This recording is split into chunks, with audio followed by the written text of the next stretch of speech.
tap, tap. Miranda, how does this sound when I I'm tapping can't on my hear microphone it, like this? but it could be Zoom's I don't noise hear it either. cancellation. No. I mean future Miranda. Could you cough into it, Chris, to test it? Oh, wow. Those waveforms are wild, what you're doing right now. Yeah, I'm looking at it back in the editing. Crazy. Yeah.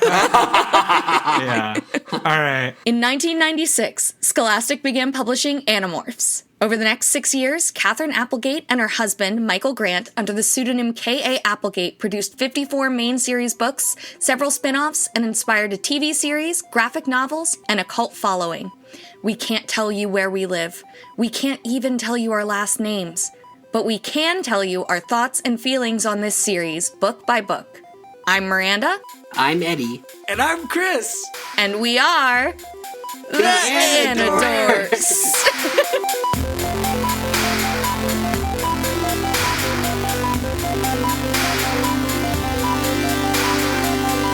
These may be kids' books, but we discuss dark themes and mature content. There may also be some explicit language. Listener discretion is advised.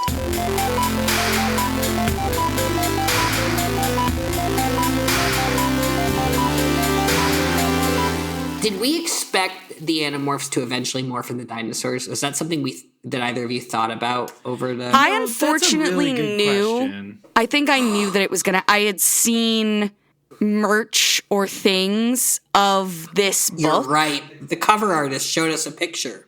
David Mattingly, he did. And yeah. so, like, I'm not... You mean bestie of the show? Friendly of the show. Yeah. Friendly. Official friend of the show. He follows me on Twitter. It's bestie. It's bestie. Bestie of the show. He's our bestie. Yeah, he has I that can't believe tattoo. he follows me on Twitter even after I turned into a Heartbeat VTuber, and he's probably just like, good for her. He's such a nice dude. Yeah, he's cheering for us. He doesn't answer any of our calls, but... So the other day, I was walking down the street. This is a complete change in topic. Okay. I was walking down the street, and a van went by with a bunch of, like, hawks and eagles taped to it, playing on loop, like the canned red-tailed hawk. yeah. Do you mean like pictures of hawks and eagles, or do you mean No, live hawks and little eagles statuettes. taped? You've seen this Statuettes. car, Ed? Oh, it goes past our apartment all the time, and it's not fun to have that person as your neighbor. Yeah. That's It's crazy. so Down. funny. Miranda, it is so loud. And So funny. I just wonder how long they had Tobias in captivity recording his screams, That's, oh my God, that's from before they barbecued him. Yeah. This is around the time He in was the future they torture came to, sounds. isn't it? I want to know what the car is trying to do. Like, I think it's that's an like, is it Eagles trying to thing? scare away birds? Oh, go birds. Okay. Yeah. Yeah, that makes Can't sense. be. It can't be because it's a red-tailed hawk sound. And not But an nobody eagle sound. knows that. But they have eagles on the car. What if they just played if they played an eagle going, meow, I guarantee you that the file they put on their iPod says like red-tailed Red-tailed hawk. hawk. Yes, Wow. but Yeah. the sound that they use for bald eagles in movies, we learned this, is a red-tailed hawk. Well, yeah, of They use it course. for I'm every just saying, cool like, bird. They know better. They know Like, better. Yeah, they know these people. It's their know- ideal bald rewatched- eagle, not the real bald eagle. Yeah, Right. I rewatched The Prestige recently, which I found out Chris has never seen, and I then spoiled them on the entire movie. But the funniest thing about the whole movie is that it's like this big, prestigious, if you will, movie with all these like really amazing actors. David Bowie's in it, famous director, That's all these Tesla. things. And yeah, and then there's a moment where two cats fight off screen, and it is the most stock cat fight sound effect I have ever heard. It's like, meow. and then a clay pot breaks. Yeah, exactly. Miranda, this is reminding me, I have a mom check-in. You do have a mom. I have a mom. Just going on record. We're on the show. We're on the air right now. Moms can hear you. Yes. They're not going to hear you, Yes. but they can They might. hear you. They might. It's up to Miranda. It's true. I will not interfere if she puts something in the episode that I don't want in there. I'll just say this is it. This is the cut. But like that poop thing you made us cut about your sibling. He didn't actually make us cut that. No. I chose to cut It's that. going to go in the poop tapes episode, though. Yeah. Which we actually could with our conversations. Poop tapes. Okay, so what's your mom update? So I was watching, my mom has already watched season 2 of Andor, and I was in Harrisburg and I started watching, she watched it over with me. And at the moment, my mom is famously spoiled many things across TV and film. She's not good at keeping spoilers to herself. Wow, like mother, like son. Well, I said, I think she's going to die. And my mom went, she does. And she did this multiple times. Exactly. No, I do not. You do. No. You literally do. No, I do not. Answer a question. You do. You do that. No, That's I the might thing say, I've I seen don't you know. I don't know. But you say it in a way that makes it see James does similar things where he'll go, "Do you want me to answer that?" And I'm like, "You saying that has told me that." That's what I'm saying. No, Like, that's it's different, Chris. But you have done both. You have literally just been like, yeah. We all make No, I haven't. You do that. No, I haven't. Yeah, you do. Eddie's playing 999 and was telling me about it, and I had to like cut the call last week because I was like, I don't think I can safely talk about this game. So Animorphs, Chapter 25. famously written by Uchikoshi. Oh, our kids just reunited. We just met the Mercora. Yeah, Yes. we had the Mercora patiently waited until they had their weird bird dinosaur hug. Yeah. And popped out, and we're like, oh, we're not those weird ant people. We're crab people. No, we look like crabs, talk like people. Exactly. Right. Yeah. Exactly. Yeah. All And right, they're not chapter weird. 25. They're not weird. And Axe will agree. Take it away. Okay, chapter Take it away, 25. toys. The Andalites know more about alien races than anyone else in the galaxy, Axe tells us. But these Mercora, Axe says, they're just strange. To start, they're not symmetrical. They move on 7 legs, 4 larger legs on one side, 3 smaller on the other. Imagine a tall human. No, taller. Not that tall. Anyway, the Mercora are half the height of a tall human, 7 or 8 feet wide, lots of eyes, pincer claws on one side, hands on the other. Are you getting all of this? Look, they're crab people. Fucked up little crab people. The Mercora introduced themselves as immigrants to Earth, pointedly different from the Nesk, who claimed everything here as their own. The Animorphs trust the Mercora almost immediately, and so they take a risk. They tell the Mercora that they're from the future, and then Jake instructs the Animorphs to demorph so that their true forms are revealed. 4 humans, a bird that the humans claim is one of their own, and an Andalite. You are a strange species, the Mercora say, mirroring Axe's observation of them. The Mercora explained that their home planet was drawn into a black hole, and so Earth is all that they have left. Sucks to suck. But the Nesk they do do. not want them here. The Nesk claim that Earth is theirs alone. The Mercora cannot leave this planet, even if they wanted to, and they do not wish to leave. This planet is their home now, and will be their planet forever. They ask where the Animorphs are from. Cassie begins to explain, but then Tobias interrupts in thought speech. No one tell them this is our planet, he says. Slowly, Cassie understands. The Mercora intend to be on Earth forever, but obviously that is not their fate. But then what happened to them? Maybe they leave, or maybe they are destroyed. Dun dun dun. Bah, bah, bah. This is the beginning of Tobias being very mysterious. I loved him as Dino yeah. Boy, but he's just gonna, all of the growth that he had with communicating in this book, it's gonna vanish. Ugh. Well, but it's calculated. He's like withholding information Yeah. to further his goals, which is manipulative, but sometimes necessary. Healthy in any relationship. Withholding information with the forward your goals. To further your goals, yeah.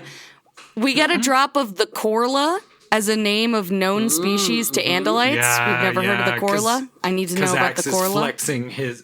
He's like, I can name aliens. See, I'm an Andalite. I'll just rattle off the Corla. They're a great alien species, but these guys don't know. What do we think the of Corla? And if we've never heard of them, they can't be that big a deal, right? Are they, Yeah, that's what I'm are they saying. the They ain't pointy no straight type, knob. or are they the round, smooth-surfaced type? What do we think? They're a mixture. That's the most confusing part. But this description of the Mercora is insane. Oh, like, yeah. It's, like, we stand an asymmetrical king. Oh, we have, love like, it. 4 limbs on one side, 3 in a pincer thing, and for some reason those are sides. That's not front and back. Like, No. it's not quite clear. Well, it's like crabs. Right. Well...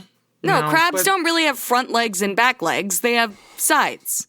Well, you say this, but then the thing on the side, on the side with the 3 is a 3-way pincer thing. It's not legs. So it's like I don't know. They could. I assume they have legs in addition to arms. I mean, I guess they didn't say limbs, but you know what? 7 is a lot lot to have. So I'm thinking four crab legs, 3 softer legs, and then a big pincer thing, and then the little army boys. That could be it, but then they say What order on would you side eat A those with the limbs in? 4. So they say on side A with the 4, they say specifically that there are 2 arms on that side. So four legs, 2 arms. Well, they just say 2 arms. They don't say 2 legs. So, okay, on the side with the 4 big legs, there was a sort of 3-way pincer claw. Don't really know what this means. Oh, okay. Maybe I misread it then. Okay. Look very... and on the other side, the weak side, as Axe calls it, there were 2 arms similar to my own, but even stronger than human arms. The arms ended in long, tapered, delicate fingers, and so I would assume... Yeah. That's on the side with the... I think I got disoriented. So, with the 3 legs. For the record, there's a lot. When Axe writes his academic textbook on the species, he cannot say weak. We don't want to... He's already casting the Andalite judgment, I think, on our Mercora. Well, he does say that, but then he says that they're stronger than human arms, which we know are stronger than Andalite arms. But they have smaller legs on that side. And they have like human-like arms, whereas the other side, they have these 4 big, thick legs and this pincer thing. So like if I had to pick a strong side and a weak side, I think I would agree with his assessment, but it's not so much that it's the weak side as the other side is the strong side. You know what I mean? Okay. Yeah. The other thing that Axe says at the beginning of this chapter is he's like, unlike the Yeerks, when we learn about a new alien species, we study it first or whatever. And then we study it. Yeah, that's what I'm saying. It's like, come on, you're not much better. You're just a little bit better. You just like you're constantly waiting to cut off hands, Axe. Like it does feel like this boy's got a lot of arms. That's true, and they grow back. Maybe that's why he's getting and they grow back. We learn that later. Yeah, that's why he's getting so excited. I did think about it. You know, we talk about, he says, as opposed to wiping it out or enslaving it as the Yeerks do, and then we've also got the Mercora who are saying we're here, we're just trying to be unobtrusive immigrants, and the other is a colonizing species. And like, I feel like there's some and they're a colonizing hive as well. So like, I feel like there's a little bit of overlap to those. So what I will say, themes. Yes, there is definitely those themes being drawn. What I will say is like the jury is out on the Mercora being a good force or bad force. The second they beat the Nesk in a later chapter, they immediately expand their territory and start planting new fields. Well, it is true. Which was not a part of the Nesk Treaty of 78. No. But they are refugees from their planet died, and we don't know why the Nesk so they get to come to our planet and take over the Nesk? Well, no, That's a fair point. Chris. Gardening, always a good thing, you know? Like, and the Nesk, they wanted flowers. Yes, because wars have never been fought over agriculture. No, exactly. They were beautifying the Nesk territory. With broccoli? They were gentrifying the Nesk territory. Broccoli are flowers, though, you're right. Mm-hmm. It's true. Is flowers? I don't know. Will continue to be flowers. Quick question. Okay, if we take Andalites, Taxxons, Hork-Bajir, the Ged, and our 5th one now, the Mercora, I'm just going to pick those 5. Who is the most and who is the least huggable? I think Mercora might be competing for that top spot for most. All I know, no, they're too wide. Taxxons are the most huggable. See, my instinct, I think, because I'm human.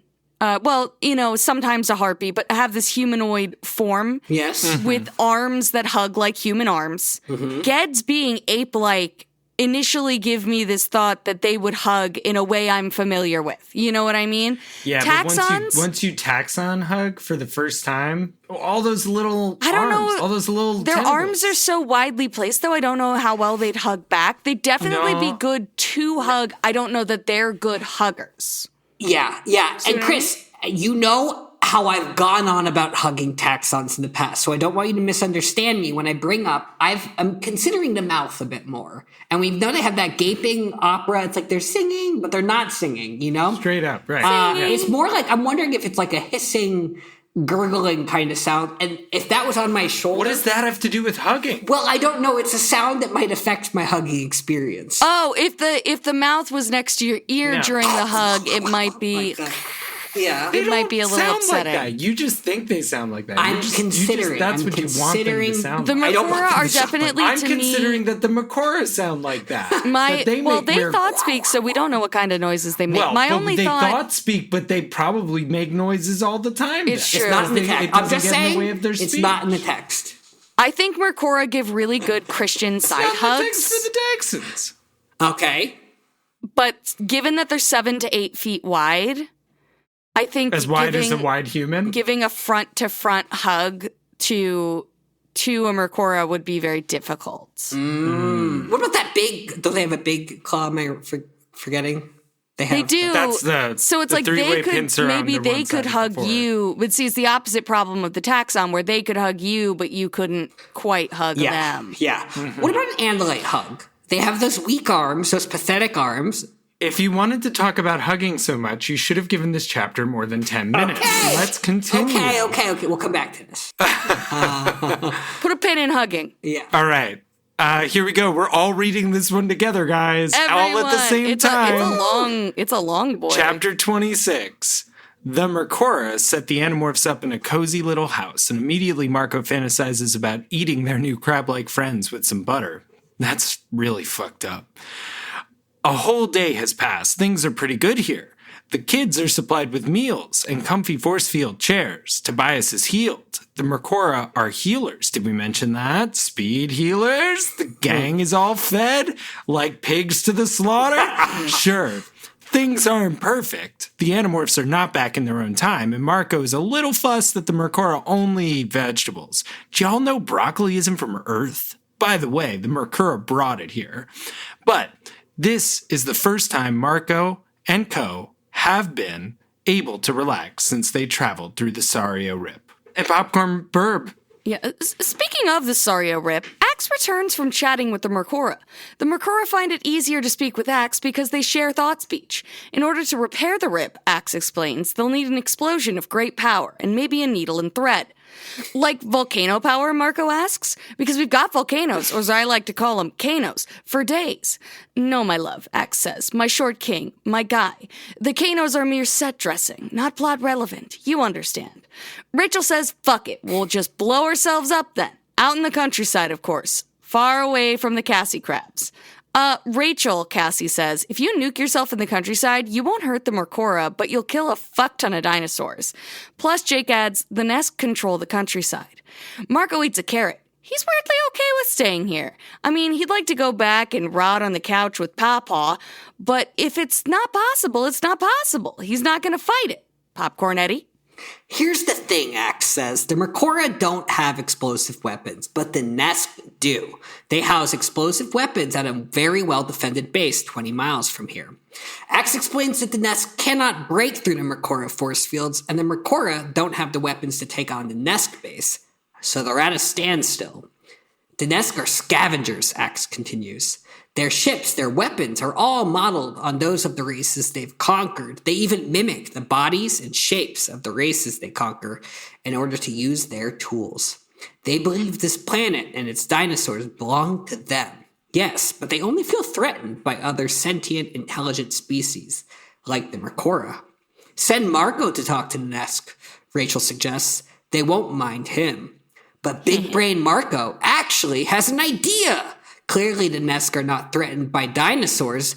After all, they didn't attack the Spinosaurus that was going to kill Tobias and Rachel. So why don't they just disguise themselves as dinosaurs to infiltrate the base? Popcorn quicks! Wait, Cassie says.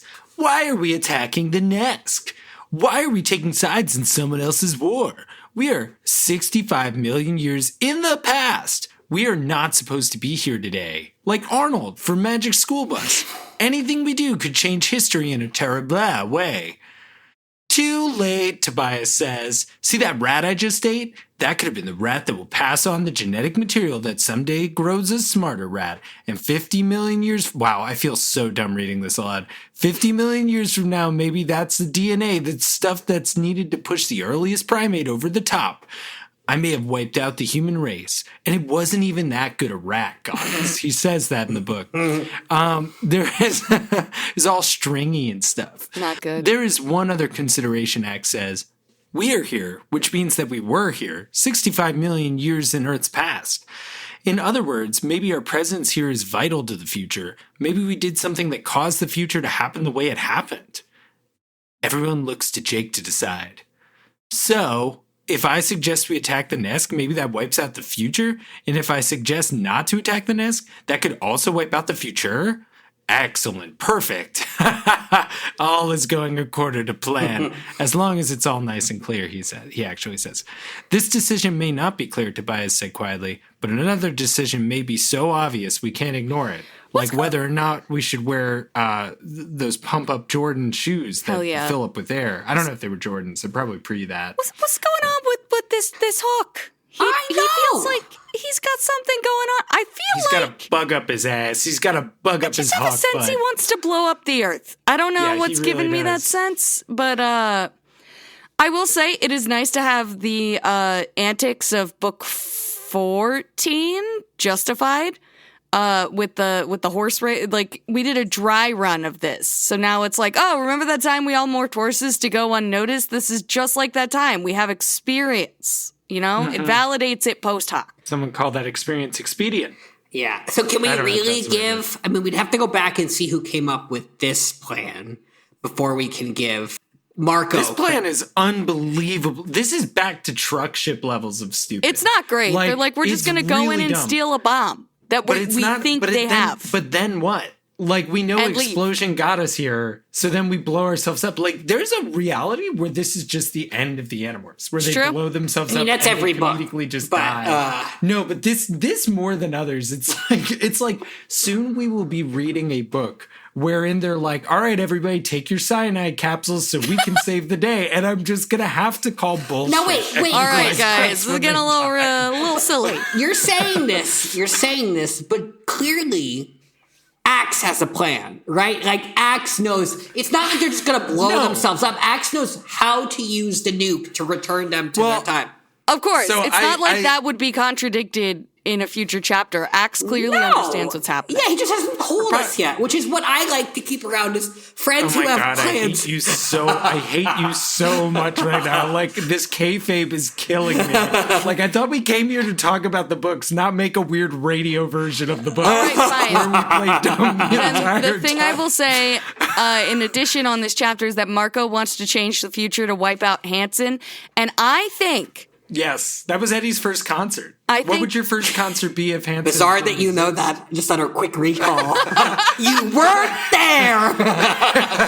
Well, because I was very jealous that I didn't get to go. I remember being jealous. I think it's because Marco recently got a short haircut.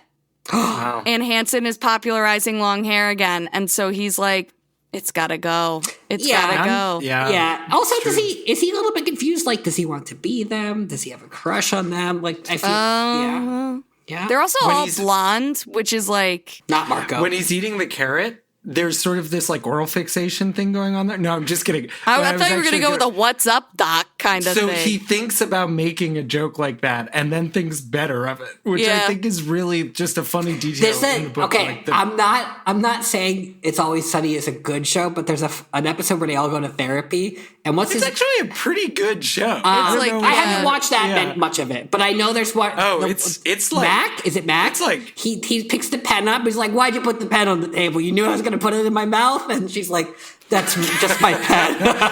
Like that show is my pen. That show is annoyingly good. Like it's been consistently good for a really long time. That part always made me laugh, though. Oh, what? You put this here because you knew it would make me talk about my dead grandpa? No, like, I feel like that when I walk into therapists or doctor's offices in general. I'm like, you were trying to bait me, weren't you? And they're like, I was really just trying to have a conversation. And I'm like, sure. Yeah. It's worth noting that we have gone like 0 to 60 on trusting the Mercora 100%. That's true. We just decided we were going to do it. Well, they're crab creatures. We've been here for a day. There's literally a day where everybody goes and does a montage and a long rest and gets to go like prepare like Rachel goes to a Mercora. I'm sorry, I have trouble with this name. Mercora market to go shopping and gets a bunch of really weird outfits. Yep, they don't fit her. She's not 7 feet wide. Yeah. You know, there's a lot of really cute Yes, things here but- that we didn't get to see. Oh, sure, we've met a lot of other aliens in these books, but this is the first alien to greet us with a comfy chair and say, have you sat in one of our force field chairs? True, and they made a force field chair for a human body. Yeah. Yeah, but let's be real about the chair sitch. Andalites don't know how to sit down. It's true. That's the Well, big they didn't problem. make the chair for him. Have you seen a horse sit in a chair? It's funny. Adorable, but it's also impossible. I have It's seen not a them thing break that can plastic happen. chairs trying to sit in Yeah. them. It's very funny. Do we know when they were piloting their dome ships, were they just standing the whole time, or were they just always standing? Yes. Horses That's why like they have horses don't mind standing. Like they'll lie down, but they don't really sit. But then, they have that tacky material on the ground, so no slip. They have, no yeah. slip Oh, stuff, right. yeah. Yep. And they have to wear kitchen Crocs. I was about on to the say, battle do you bridge. think in Andalite Yeah. restaurants they don't have to have they wear Crocs? no slip shoes because they just have no slip floors? They wear Crocs in restaurants, right? Or am I thinking? I think thinking they of the do make- cancel guy. It's I don't the know. cancel guy. No. It's the canceled Iron Chef. Okay. It's Mario Batali. yeah, 'cause Different, that's who wore the Crocs, I they think. make non-slip shoes in all sorts of. Okay, good. Are Crocs non-slip? They can. I be, coated mine in think. Teflon, so I'm googling non-slip Crocs. What do we okay. what do we've we lost the think thread. about Can we get back? Eddie, stop You talking did about this. Teflon. We have to get back to the book. Yes, here I go. I'm going to bring us back. Shock, If you say And something in about Teflon right now, 3 seconds, I'm going to bring us back to the book. 3, 2. Crocs adult bistro clogs. hell yeah. Thought speech. The Mercora also have thought speech. How do we feel that now too? It's been thought speak in every book up until now. I'm gonna need you to Thought speak. I think no, I know I think it might say thought speech actually more often That's than you insane. think. Yeah. I don't know. Well, I was tremendously upset about this as a detail. This was not I a technology of the Andalites, right? They just have thought speech. No, it's just the way their race speak. communicates, I think. Yeah. Except for one thing, which it is a technology of the Andalites, in that when you're a human who morphs, Oh, it you works gain when the ability morphing. to thought speak. That which would make means, me think. Who knows? If I had to guess, that would make me think that they incorporated the way Andalite thought speak works into the morphing technology so that it worked even when morphed. But for humans, because we don't have thought speak in our normal forms, when we morph, we gain it because it's built into the morphing technology. Yeah, but why However, would you build something obvious in? I see what you're saying, because you're in a different form, so you need thoughts. Exactly. But still, it doesn't. Make the sense. real question is, why would two species thought speaks be Identical. compatible? Yeah, Like, why would they compatible. be speaking on the same It doesn't make any bands? sense, and we talked about this all the way back in book And one. yet it's Oh, did happening. we? In this With one chapter, big- it's already happening. It's already Yeah, happening. but it's like all the way back with the info dump from Elfangor. It's like, what the hell's going on there? How is he talking to these guys? There's no universal translator. Yeah. Well, I always assumed that thought speech was more like, because it's in your head, it can be more image based, it can be more concept based. I know. It You doesn't said have that. to have You said words. that 3 years ago. I know I did, but like. Okay. But like, I guess it works. But the question is the wavelengths, sort of the not necessarily literal wavelengths, but like the radio bands they're talking to each other on. Why they call would them my brain thought lengths. speech organ work with your thought speech organ? Yeah. Do you think yeah, it would read differently if we put the Mercora thought speech not in the carrots, but we put them in a different? You're back Different to brackets, What's up, Doc? curly brackets. Wait, we Back put to them, what's up, Doc. Oh, you're saying we put them into like a March Madness bracket and rank who has the better thought speak? Do we think they'd be good at basketball? They have a lot of limbs, but I they bet you the seem- Mercora could dunk. I bet you they could beat Shaq. Yeah, like that's how it beat Shaq. Yeah, maybe right. the best song of all time. Oh, true. Rip. God bless. yeah. Rip. Yeah. All right, shall we move on to chapter 27? Yes, maybe if we find another opportunity, the scavenging aspect. Instead I brought up hugging, but the scavenging Yeah. aspect of the nest is kind of Yeah, I interesting didn't to me. understand why you kept bringing up hugging. You know, I didn't think there it's were more like- important things to talk about. You know, like the No, we actual don't know stuff in the anything. books. We don't know anything about what the nest eat, do we? No. Interesting. Well, they're humans. little. Yeah. Yeah, but they steal equipment from other races they've conquered, which I think we're meant to think of as similar to the Yeerks. Yeah. Yeah. Yes, I Which, agree. like, we'll talk about more a It's little like later a on. sort of yeah, conquering Big yawn. colonial. Okay. It's like, it is concerning that we're entering into a time travel scenario where like stuff has to have happened for earlier parts of the book to be satisfied, which like I think actually cuts into the ethics of this a little bit, because pretty much regardless of whether or not, like, if you subscribe to this way of thinking about time travel in books, there's basically no way that they can't end up back in the future. Correct. Exactly. So it's like the bomb wouldn't have gone off even if Axe hadn't made it a dud. Like, it probably just wouldn't have worked. Correct. Is probably true. But still, the reason why I bring this up is I think, like, we may still see that they do things here that become plots later. I would be like so into the Nesk showing back up at some point. Yes, we'll talk more about that. I had a thought about that as well later, and so chapter 27. Yeah, let's do it. Axe and the others zip along in the Mercora transport ship. They're headed to the Nesk base in order to steal a bomb powerful enough to repair the Sario Rip, or recreate it, or it's confusing. During the flight, Axe crushes on Jake's big leadership energy a bit. He's just like so impressive for a human youth, you know? He instinctively understands that making no decision is still a decision, which most Andalites don't understand until they run out of money for the first time in their early 20s. Just so we're clear, Axe tells everyone aboard the ship, I have no idea how or when or where to explode this bomb in order to get back to our own time. Everyone stares at Axe, wondering if he only gets away with this ship because his human morph is so pretty. No, like, I know that we need an explosion, or at least that sounds right, doesn't it? Maybe we just blow ourselves up near where we appeared. We try that first, then, like, go from there. One way or another, they need the nuke. The Mercora drop the Animorphs off 5 miles from the Nesk base. They give Axe a ThoughtSpeak communicator before they leave so that he can stay in touch. They say they cannot offer help as they have limited ships and equipment.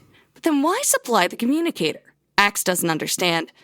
I don't know about the humans, he tells us, but I felt extremely lonely. I am always alone, being the only Andalite on planet Earth. But now I was more alone than that. My own people would not exist for tens of millions of years. We were in the dark, a very deep darkness, beneath the glowing comet, in a past that was not my own, in a past filled with destructive monsters. Time to morph into a T-Rex. Poor Axe. Poor You know Axe. what? You know what? They thought they were going to go out there and get the nuke they needed, but they ended up getting the nuke they deserved. Maybe the nuke we needed was the friends we made along the way. Along the way! It's so true.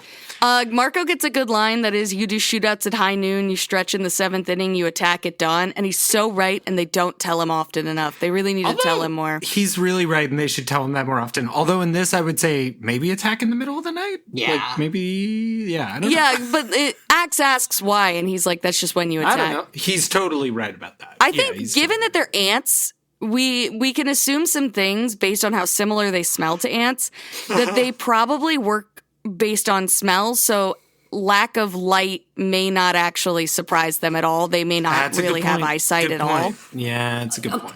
All right, I didn't. They did their math on the light second correctly, it appears. I looked it up. I looked it up It too. worked and out. It was 100% I did correct. not look it up, just to be clear. My co-host did. And it reminds me a little bit of when the Mercora are like, we have really good force fields, but our ships suck.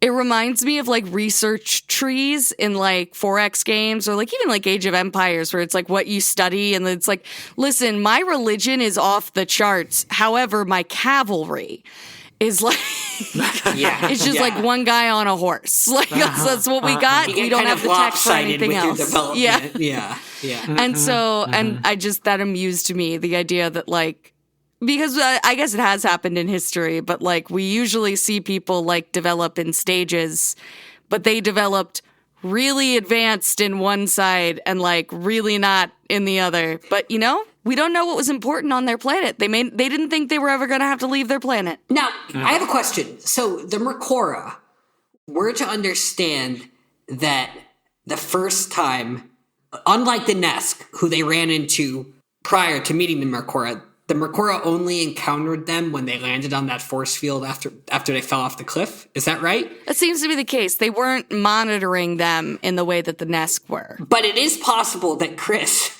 your conspiracy theory that the Mercora are pulling a fast one on these children, and maybe they just buried their nukes and were like, oh, those big bad Nesk. Oh, we don't have to. We only make shields, no weapons. Yeah, we don't have no weapons. Where all our weapons go? I love y'all's voices for the It's nest. so good, I yeah. dare not try. Those are the Mercora. The Mercora, sorry. Yeah. Yeah. Where's our will weapons? Oh. We're just little We just have our crabs. force fields. Oh man, that's so good. I love it. Shall we go on to Yeah, I this don't think there's too much trifecta else of to say. tractors? It's a cute chapter, but most of it is just like, we gotta fucking do it, I guess. And it's like, do we know what we're doing or why we're doing it? No. Yeah. Okay. Like, Yeah. All right. Take it away, Ed. Chapter 28 through 30. Cassie is pissed. She didn't even want to infiltrate the nest base, but it would have helped if this one I wish I time would have stayed home today. they at least had a plan. But no, Axe just revealed that he doesn't even know what to do with the freaking nuke that they're about to steal. But Cassie's still not going to sit this one out. Her friends are in danger. At least that big-ass comet above them is just so beautiful. Just look at the size of that thing. Cassie, Axe, Jake, and Marco morph into Tyrannosaurus Rexes, a.k.a. Big Daddies, according to Rachel. Rachel and Tobias morph into Deinonychuses, a.k.a. Baby Sauruses. Rachel wants to do the T-Rex morph instead. There are some things about Rachel I still don't understand, Cassie says.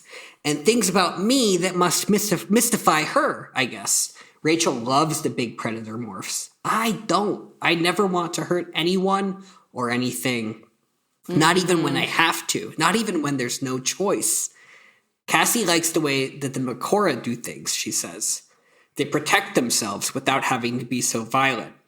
Tobias points out that the Mercora don't seem to mind the Animorphs doing the violent things for them. Cassie begins to morph. Her skin becomes rough and loose, her hands split into two, her pelvis swells until she thinks that she might explode. Her spine stretches, her bones grow dense and heavy, her head bulges, her teeth itch as they multiply and grow.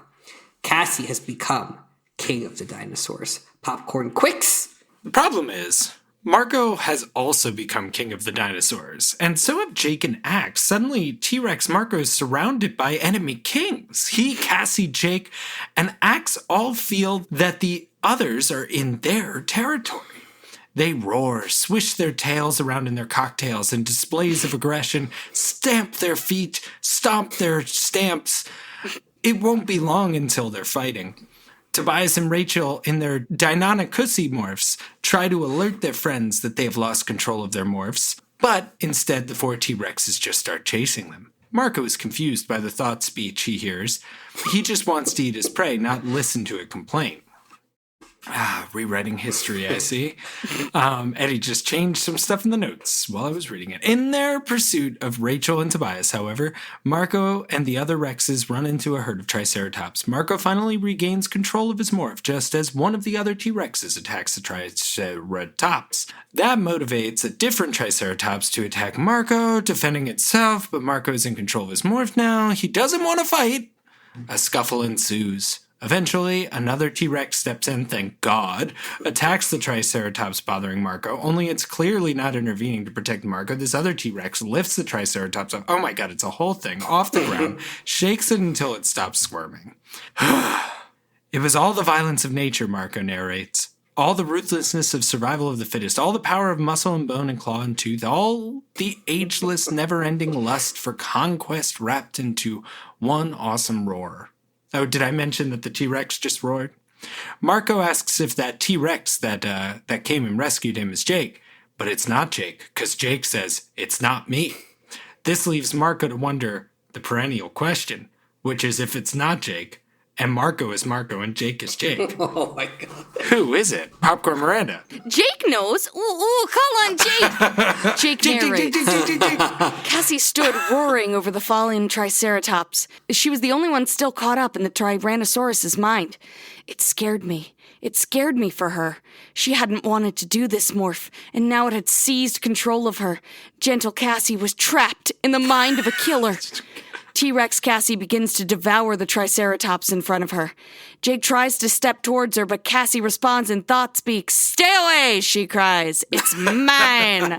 So Jake demorphs, human again, He steps toward Cassie. She might annihilate Holding another a T-Rex. boombox over his head. But he has faith that Cassie would never hurt him. He's right. Cassie blinks at Jake. Should we read this? This is like the whole rest of the chapter here. Should we just... Sure. Sure. Who has a... I can take... I'll do Cassie. Okay. I can take Jake. There's a bunch of characters. Rachel also talks. And Yeah. Eddie takes the rest. I'll take Rachel. It's Okay, fine. yeah. Eddie takes the rest. Yeah, just take the rest. Take all of them. But say who you are. Say, like, it's me, Rachel. All right. Okay. All right. Oh, my God, she says. What have I done? It's okay, Cassie, I said. It was just a dinosaur. It was all I could think of to say. I knew it wouldn't help. You can't say just an animal to Cassie. You got caught up in the morph, Rachel said. It happens. All 4 of you did it. Oh, my God! Cassie cried in horror. Cassie, look, it's not your fault, Rachel said. It was the Tyrannosaurus. It was just being itself, you know?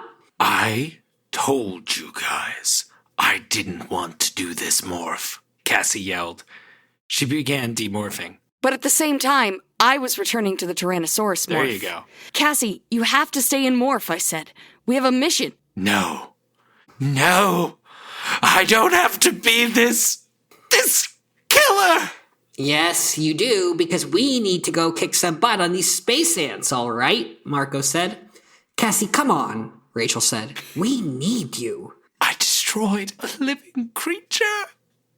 A fantastic living creature. Cassie mourned. Cassie, get over it. This is the late Cretaceous, according to Bird Boy over here, Marco said coldly. There are no humans, no human civilization, no human morality or religion or philosophy. This is hardcore nature. We're down to survival here. Survival. That's all that counts. Surviving and getting home, Rachel amended. And yet, dear Marco, there are humans here, Cassie said. Us. We are human civilization. We have all that stuff inside us. It doesn't matter what year it is. Okay, you're right, Marco snapped. It doesn't matter. If this were 1998 or 2000 or 2121, it would still come down to surviving. And when it comes down to kill or be killed, all that morality and guilt and all is crap. I would have gone with 2121, but 2121. 2001 is good too. Cassie stopped morphing. For a while, no one said anything. Then at last, Cassie said, You know something, Marco? You're my friend. I'd do almost anything for you. But you're wrong. Yeah, we're just animals ourselves. But we're animals who can think. We're the animals who can imagine something better than kill or be killed. I don't think predators are immoral. I'm not an idiot, whatever you may think. But I'm a human, okay? And I have to think and care, and I have to feel things. Otherwise, I might as well be some gangbanger, or a Nazi, or... Yerk? Axe supplied. I think you were thinking of, Yerk? Thank you, Axe. I had finished morphing back to Tyrannosaurus. I waited for Marco to toss out some clever comeback. It never came. It never what? Instead, On what? as we once again headed for the nest camp, I heard him whisper so that no one but me could hear. You know, Jake, I see why you liked that girl. That's a mighty fine broad you have there. That's one hell of a dame. Lady, you're all right. You're all It's right, quite a my chapter. boy. We start with the big daddies. Yeah, dude. Rachel would love BioShock. She would hate Infinite because Elizabeth is clearly the most powerful person in the game, and she doesn't get to do jack shit. And she's not She'd be like, why do I have to very play big." this stupid man? Do you think that Rachel's dad, before he was Hurricane Dan, was Big Daddy Dan? Big Daddy Dan. That's what they called him in college. Yeah. Cassie almost murked Fenestra like Dude. 4 books ago. How do we feel about her saying she would never want to hurt anything, or not even when she has to? She has some huge Dissonance. mental bifurcation Yes. going on here. She's like she has not fully She is accepted that breaking. even happened. Well, the pendulum swung She's the other breaking. way, you know? Like, she doesn't want to think that that's who she's already become, is what I... Right. Yeah. She doesn't want to think she's already there. Yeah. Right, and she thought she had solved that problem by killing Gump, the target of Fenestra, and bringing him to a peaceful death before Fenestra could torture And I him. think killing it is underselling it, because Cassie, we've learned, she plays with her food before she kills it. She kind That's of true. Oh, Ed. We Ed, get a. if you say that in front of Cassie, I'm leaving the will room. lose, Cassie yeah. will just straight up hit she you. just shook that Triceratops around. She shook it to death. Shaking Triceratops. We get a schnorfed Yeah, I like the schnorfed. I imagine that. for noises that T-Rexes make, I guess. Hit us with the 2025 scooting report. Do we have anything? Right. Any information there? So when the Triceratops pushes Marco, after he decides he doesn't want to fight him, but the Triceratops is fighting him, so he's like, I gotta do what I gotta do. Triceratops backed away. I released his leg and snapped at his side and missed. He lunged again. I was still down, on my side, bleeding. I swung my legs forward and shoved my taloned feet in his face. For free? I caught the closest horn between my toes and shoved back with all my might. I went scooting backward under the impact of the Triceratops' charge, but those horns didn't get me, not this time. So there's our scooting report. Now, is this the first time since book 12? I think it is. It's been quite a while, for sure. It's been a long That was when we had our while. unifying theory of scoot. Of scooting, yeah. Yeah. Eddie, I just have no. I'm No, sorry, go I ahead. shouldn't do this on No. air. I play a lot of video games. I feel like I hear a lot of the video I know. games that come I out. know. What the hell is Dragon 2? Dragon Age. Duh. He says it It later. was Legend of Dragoon 2, actually. Does that... Panzer Dragoon 2. It's Dragon Age 2, because you were saying you didn't like Veilguard. Miranda, you just took it too literal. I was trying to skewer my boy, Sorry. my guy. no skewering. Here, Not today, Not- because Marco scooted backwards. Yeah. yes, and the skewer was just shy. Yeah. Can we talk a little bit more about this Cassie speech because I feel like Cassie is sort of the main character of this book. Definitely a strong driving force for sure. Cassie and Tobias are sort of our two leading narrators. Yes, yeah. And I feel like Cassie we get to inhabit. I mean, even though we don't get this scene from her perspective, but I feel like Tobias kind of becomes. We're not in his head for a lot of what's happening at the end of the book, but Cassie we get to hear what's going on in our head a little bit more. So we talked about the Fenestra stuff. There's some stuff brewing with Cassie, and I don't know. How do we feel about where she arrives at here? I mean, you're the one who brought it up. I see your No, point. I'm just kidding. I I'm take just your, kidding. I I'm take just. your point. I took It's a an how to be open terrible at improv. Yeah. But you are the one who brought it up. Yeah, I guess I think. Yeah.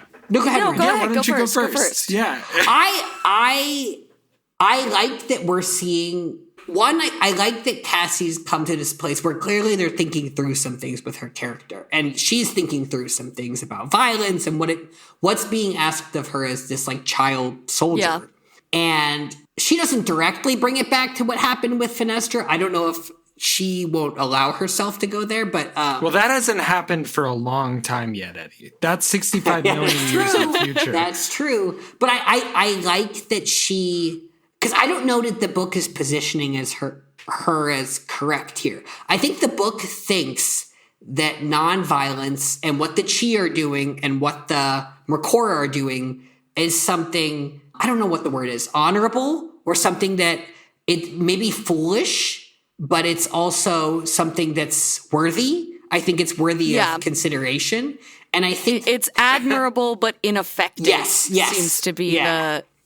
yeah. And if you can get an effect by doing that, you should. But it feels like the book is saying it needs to be acknowledged that it will not always be possible. It does suggest to me that, like, it is in the self-hating peace era of the thing, because it's like, obviously there's plenty of stories of mutual aid and examples throughout history of people not being assholes and all this other stuff, and then there's a ton of examples that history's written by the victors and the colonialists who like have come through and done all this stuff. And like, the book is definitely coming from a place of like, we want to show what the better world looks like, but we're also, for some reason, going to punish people who think the world can be a better place more than people who wake up and smell the coffee. And that's why I say it's this self-hating era of we could have a better world I think kind of thing. The spectrum you've identified here is our hive, which we don't like. It's villainous and evil and gross and what's with the pincers? Oh no, actually, it's like sprinkles Mercora that have freak me pincers out. too. Keep going. But then we have, what was it? Anarcho-Communist Whale Collective? What was the name of that episode? We talked something about, like that. We thought the whales were pointing to something. We thought there was this utopic sort of communion. We thought there was something on the other end of the spectrum. And I think we've had it hinted at, but not nearly as much. It's not the living hive. I really hoped it would be the living hive, but it's not. Well, the living hive is basically the stupid whales again. It's like at some point, these implementations all sort of chase each other. It's funny because Rachel mentions Big Daddies here, and the point that I feel like BioShock was largely trying to make is that every system left unfettered to its end point of theory will cause the same type of problems, if not in the same way. Gotcha. And so, and that's just a very vague, and Infinite in particular did a bad job of showing exactly what it meant by that. Very not always well executed. There are bad, what is it, the thing that, there are bad people on both sides, that thing that. Right, and good people on both sides. And so it's like, sometimes that is not what is necessary. That type of thing requires a great deal of nuance that those games did not always give enough time for. But I think these books are falling into a similar thing. Yeah. But I also think that they're trying to confront what I've heard referred to as the tolerance paradox, which is this idea that you need to tolerate truly horrible behavior in order to be a tolerant person. Oh, yeah. So much for the tolerant left meme. Exactly. But the truth is that abhorrent behavior needs to be stamped out, even by tolerant people. And I think that's the point that I feel like the books are trying to make, where, like, if you try to be nonviolent to the point that you are allowing horrific things to happen in front of you because you don't want to dirty your hands, that's not tolerance. That's enabling. You know what I mean? And so their view in this book is that you can't let injustices happen in front of you, even if it means doing things you think are morally despicable to some degree. You should avoid it when possible, but you have to acknowledge that it needs to happen. And Cassie is not there yet. Cassie is still trying to hold... Cassie so you're is saying the that moral... the book is siding with Tobias? I think so. I think the book is siding with Tobias. Okay. Yeah. I think what that tells me then is that, and I don't know if this is the case, but with the narrative that I would expect to follow from here with Cassie is that some type of hardening would have to occur. Like something like she has to wake up. It does kind of feel like that's the setup. Like wake up, Cassie, to the reality of what's happening. Like she's living in a fantasy. That they're in a war. Yeah. Yeah. And everybody is trying to leave her unsullied as best they can. Mm-hmm. And that may not be doing her any favors. But I don't know. We're not nearly done with this series. I may be taking this view now, and I may have very different feelings on what it's saying in a few books. The book series is so long. I'm not sure that the books... I'm, like, nervous because it's like, if the book is siding with Tobias now, like, then we have, like, freaking 40 books left to see the trappings of that sort of thinking. And so it's like, I'm very nervous about what argument the whole arc is going to be. Because right now, I don't see the pieces lining up cleanly. Yeah. I will also say that I don't think they will. Because while I believe the book is siding with Tobias, they're not saying you should feel good about it. You know what I mean? Can I?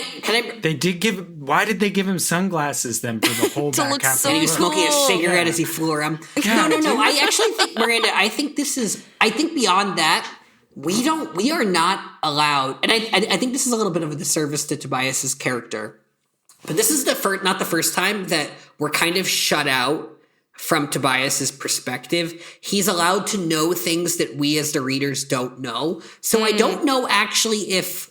I kind of feel like Tobias becomes more of a device in the back end of the book than he is a character, almost like the grown-up in the room. Yeah. Do you know what I mean? Like, he's at a remove. He knows something we don't. Yeah. And Oh, maybe he's like a tool of Elemist intervention. That's true. Yeah. Maybe he's like, I mean, he's, But I also wonder if that means that I don't feel like that's a character that we're going to be asked to move towards. Do you know what I mean? Like, it's almost like he's making the grown-up decision so that kids don't have to here. Yes, very much so. And I don't but know I if mean, that's what they're going to want for all of the Animorphs, is that they all kind of shifted. No, and I think it would be very fun, like, sort of talking about your thought of, like, the Dragon Age 2 characters and that they were all sort of, like, very different and, like, they disagreed for reasons that had to do with who they were. And I feel like the kids are going to get there. Yeah. Where it's going to come to a point that they have different views about how to do this. And I think that by the nature of the books, they're going to end up staying united, even if they don't 100% agree with each other's takes. But it'll be really interesting to watch them walk that. And I know during the Ghostwriter books, we're probably not going to get too much of that. But, like, I'm very excited to see, even just for the rest of this book, it was exciting to see how they walked this line. Yeah, and just because you brought it up, I'm going to say this just so it's on the recording. The thing I had said about Dragon Age was that the characters in I've recently played the second game over again, and I really liked in Dragon Age 2 that the companions were allowed to bicker and fight, and that most of the time they don't really seem to like each other, even like to maybe hate each other. There's a lot of anger and disgust with their like differing politics and beliefs, but then they get these rare moments where they actually have this like tender moment of connection and seeing things and understanding the other character's perspective. But then it goes back to the bickering, but it made those moments of connection more powerful. And I was just thinking of that in this chapter in these chapters, because we got to see the kids argue and bicker with each other a little bit, and I really liked it. Yeah. I think one thing that's a little horrifying about Tobias's actions towards the end of this book, which we'll get to in the next section, is he's starting to resemble an Alloran type. Right. Like, you're right. Yeah. You're not wrong. His father. That's where I'm like, kidding. It's not his father. But that's where I'm like, the ends justify the means type. It can be very dangerous. well, and so that's where it's like, I don't know that it's actually clear that the books are siding with Tobias, even though they give him the final word of this book. I agree. It's like they're siding with him in this instance, but they're not signing off on his ideology. And technically, they don't give him the final word. Oh, they do. They give him the afterword. They give him the afterword. They actually do give him the final word.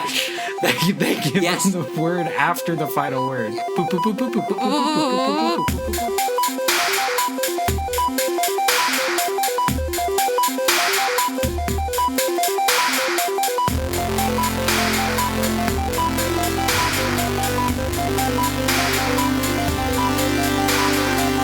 Thanks for listening to Anidorks. We'll be back soon with lots more to say. Until the Andalites return, or at least until next time. See you soon!